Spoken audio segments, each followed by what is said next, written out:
Bir arif belə deyir. Deyir, qəlb bir dil açan uşaq kimidir.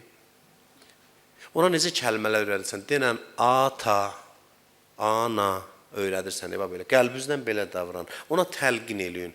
Denən, sən bəndəsən, hər gün onun yadına sal. Namaz bunun üçündür, bax, təlqindir. Təkrar əməl adam nə qədər eləyər? Hər gün eyni namaz, 5 dəfə, hər gün. Allahu Əkbər, yəni mən Əkbər sənsən, böyüksən, mən yoxam sənin qarşında. Hər gün deməzsə, İyyəkə nə'budu və İyyəkə nəstəin.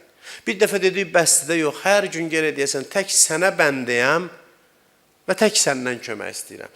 Ta ki, bu ruha hopsun, amma diqqətlə gələ deyəsən. İnanasan ki, bəndəsən, inanasan. Quranda bu təkrarlar var, adamlar nə qədər təkrar edir? İnnəhu alə kulli şeyin qədir, məsələn, o hər şeyə qadirdir. Bir dəfə, 2 dəfə, istəyir ki, doğrudan inanasan. Bir dəfə, 2 dəfə, 3 dəfə təlqin eləyir ruha. Quran həqiqətləri ruha damızdırır, təlqin eləyir. Elə bir ruhda oturması lazımdır məsələlərin. Bir şeyi başa düşürsən ki, onun üçün yaşayırsan. O yaradıb, onun üçün yaşayırsan, onun üçün ölürsən, həmişə də onun yanında qalırsan. O, həyatında o olsun, o. Huvə. Hər yerdə onun innə səlati və nusuki və məhyaya və məmati lillahi rabbil aləmin. Bu bəndəliyin ifadəsidir. Peyğəmbərlərdən birinin dilindəndir. Həqiqətən mənim namazım, ibadətim, həyatım və ölümüm aləmlərin Rəbbi olan Allah üçündür. Həyatımın hər saniyəsinə o sahibdir. O iradə edir, mən də keyflə icra edirəm. Bunun bir keyfi var ki,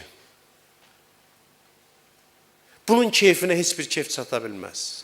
Bir bəndənin bəndə olduğunu etiraf eləməsi, Mövlasını tanıyıb, onun əmrini icra eləməkdən gözəl ləzzət yoxdur həyatda. Heç bir ləzzət ona çata bilməz.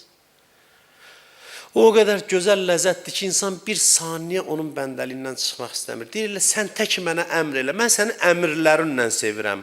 Verdiyim pulla, neymətlə yox, onlara da şükür. Amma mənə sən ağalıq eləyəndə gözəl olursan. Sən əmr eləyəndə gözəl olursan, sənə əmr yaraşır, sən əmr elə, mən baxım, səndən zövq alım. Əmrüvi icra eləyim, zövq alım. Çünki mənim mahiyyətim ubudiyyətdə axı. Neymət filan 2-ci dərəcəli məsələdir. Bəndə ilə Mövla arasında münasibətdə əmr də önəmli məsələ. Əmrin cazibəsinə təsirini elə düşürlər ki, ancaq keyfi ondan alırlar.